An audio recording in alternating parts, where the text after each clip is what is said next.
The rain had started hours before, a slow drizzle at first, then heavier, soaking the streets of Istanbul in that familiar melancholy scent that only wet stone can carry. Inside the quiet of her apartment, Demet stood by the window, her fingers curled around the edge of the curtain, staring at nothing in particular. Her heart was loud in her chest, but her face, carefully composed, was unreadable. The call had ended minutes ago. His voice still echoed in her mind, not because of the words, but because of the silence between them.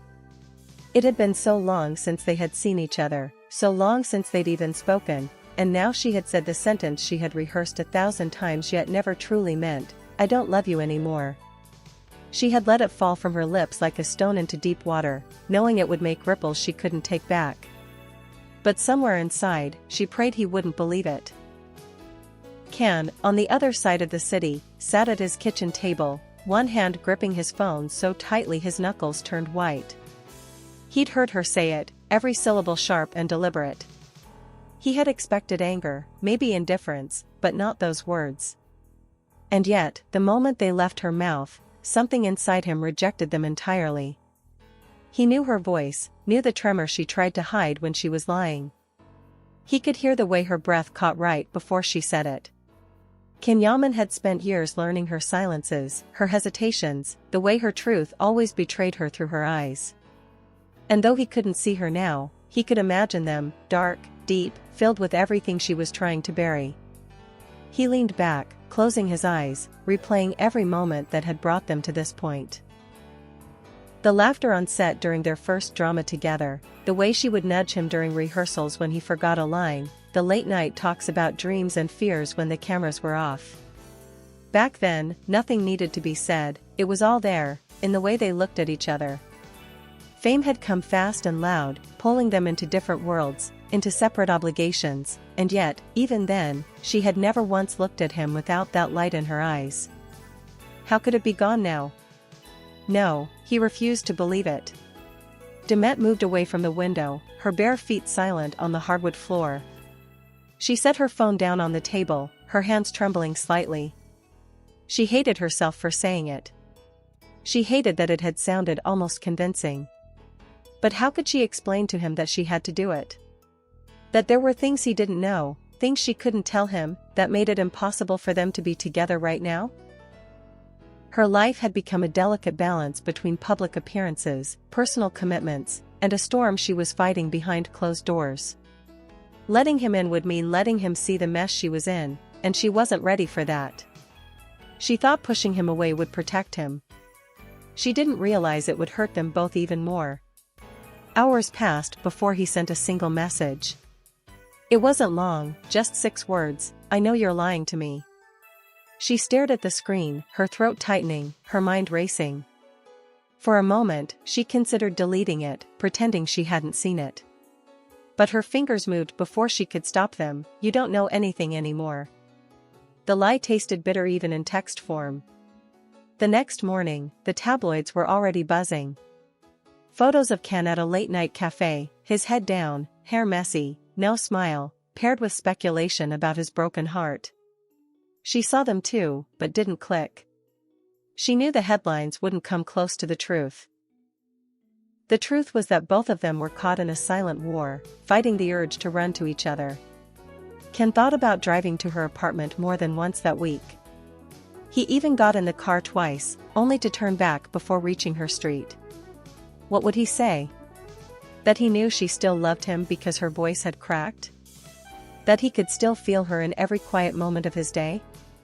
That he had never stopped being hers? He didn't want to push her further away. But he also couldn't keep pretending to believe her. When they finally saw each other again, it was unplanned. An industry event, bright lights, red carpet, flashing cameras. She was in a black dress, her hair falling softly around her face. He felt his chest tighten the moment their eyes met across the room. It was only a second, but in that second, the entire sentence she had said to him weeks ago shattered. Because there it was again, that light, that unspoken truth. She broke eye contact first, turning to greet someone else, but he had seen enough. Later that night, in a quiet hallway away from the crowd, he found her. She froze when she saw him, the world outside the two of them fading into silence. "Demet," he said, his voice low but steady. She didn't answer, just stared at him with a mix of defiance and longing. "Say it again," he challenged. "Look me in the eye this time and tell me you don't love me." She swallowed hard, her lips parting as if to speak, but nothing came out. He stepped closer, close enough that he could see the rapid rise and fall of her chest. "You can't," he whispered. "Because it's not true." Her eyes glistened, the lie she had clung to for weeks crumbling between them. And in that moment, she hated how much he still knew her, how easily he could dismantle the wall she had built. She wanted to tell him everything, why she had pushed him away, what she was afraid of, but the words were trapped behind fear. So she did the only thing she could, she looked down and walked past him, leaving his heart heavier but his certainty intact. Because no matter what she said, he knew. And she knew he knew. That night, when Demet returned home, she didn't go straight to bed. She stood in front of the mirror, still wearing the black dress from the event. Her hair was slightly undone, her lipstick faded, but her eyes were still locked in that moment when they had met his across the room. She could still hear him, his voice steady, his challenge lingering in the air. "Say it again. Look me in the eye this time and tell me you don't love me." She had been unable to speak, her throat tight with emotions she'd tried so hard to bury. No matter how much she had rehearsed her indifference, her eyes had betrayed her. Ken didn't go home that night either. Instead, he drove aimlessly through the quiet streets of the city, headlights cutting through the damp darkness. The rain had stopped, but the air was heavy, almost suffocating. His hands rested loosely on the steering wheel, but his mind was far from the road. He kept replaying the way she'd looked at him, like someone standing on the edge of a confession but too afraid to step forward. He muttered under his breath, almost as if speaking to her though she wasn't there, "You can say whatever you want, Demet, but your eyes will never lie to me." At a red light, he glanced at his phone. A dozen messages from friends, 2 missed calls from his agent. He ignored them all. None of it mattered compared to the storm raging between him and her. He knew this wasn't over, couldn't be over. The words she had spoken were just a defense, a shield she had raised for reasons he didn't yet understand. But he'd known her long enough to recognize when she was protecting herself, or protecting someone else. Meanwhile, Demet sank onto her couch, pulling her knees to her chest. She stared at her phone on the coffee table, the screen dark, as if daring it to light up with his name. Part of her hoped he would call. Another part prayed he wouldn't. Because if he did, if she heard his voice again, she wasn't sure she'd be able to hold on to the lie any longer. She reached for a blanket, trying to convince herself she could sleep, but sleep refused to come. Her mind wandered back to the first time she had lied to him. It had been something small, almost meaningless, about being busy when she could have seen him. Even then, it had left a knot in her chest. Now, the lies had grown heavier, each one pulling them further apart while keeping her tethered to him in ways she couldn't explain. Over the next few days, their lives moved forward in public, but in private, both of them were stuck in that hallway, in that unfinished conversation. The media began to notice their tension. Cold glances between former co-stars, one headline read. Another speculated about a fight. Neither of them commented, but the silence only fueled the rumors. One afternoon, Ken received a script for a new project. He barely glanced at it. But then he saw her name in the cast list. His heart skipped. The idea of working together again terrified him as much as it thrilled him. Would they be able to hide what was boiling beneath the surface? Or would the truth bleed into every scene? Demet got the same call from her agent. She almost refused on the spot. But something inside her, curiosity, maybe longing, made her pause. Could she really stand in front of him again, cameras rolling, pretending to be someone else while every glance, every touch, was loaded with unspoken truth? They both said yes. The first day on set was tense before it even began. The production team was buzzing with excitement over the reunion of 2 beloved co-stars, but for Can and Demet, every step toward each other felt like walking into a minefield.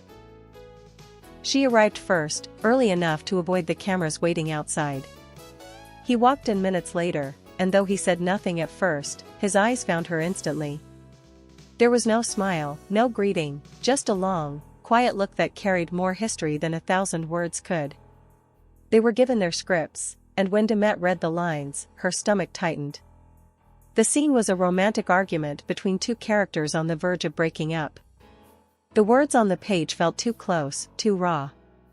When the director called action, she delivered the lines as written, but every time she looked into Can's eyes, she saw him, not the character. The same thing was happening to him. The way she said, "You don't understand me anymore," wasn't acting. It was a confession. Between takes, the crew noticed the energy between them, how they avoided small talk, how their silences were heavy. One assistant whispered to another, either they hate each other, or they're still in love. Gossip spread quickly, and soon, tabloids were publishing blurry photos from the set with captions like, "Sparks flying again?" Days turned into weeks. They grew more comfortable, but the unspoken truth was always there. Sometimes, between scenes, their eyes would meet and hold for a moment too long, like they were silently daring each other to break the wall between them. Other times, they would brush past each other in the hallway, close enough for his hand to graze hers, and both would pretend it didn't happen. One night, after a particularly emotional scene, Demet was leaving the set when she saw him waiting by her car. The air was cool, the lot nearly empty. "We need to talk," he said, his voice low, steady, but urgent. She hesitated, then nodded. They ended up in his car, parked in a quiet street. For a while, neither spoke. Then he turned to her. "That night, when you said you didn't love me anymore. I need to hear the truth, Demet. Just once. No cameras. No lies." Her fingers twisted in her lap. She tried to find the strength to repeat the lie, but her voice betrayed her before she even spoke. "I thought, if I pushed you away, you wouldn't get hurt." "Hurt?" he echoed, his voice rising just slightly. "Do you have any idea what it did to me? Hearing you say those words, knowing they weren't true? You didn't protect me, Demet. You broke me." Tears stung her eyes. "I was scared. Everything was getting too big, too loud. The press, the fans, the pressure. I thought, maybe if I ended it, you could breathe again." He leaned closer, his gaze locking onto hers. "You don't decide for me what I can handle. You don't get to tell me I can't love you."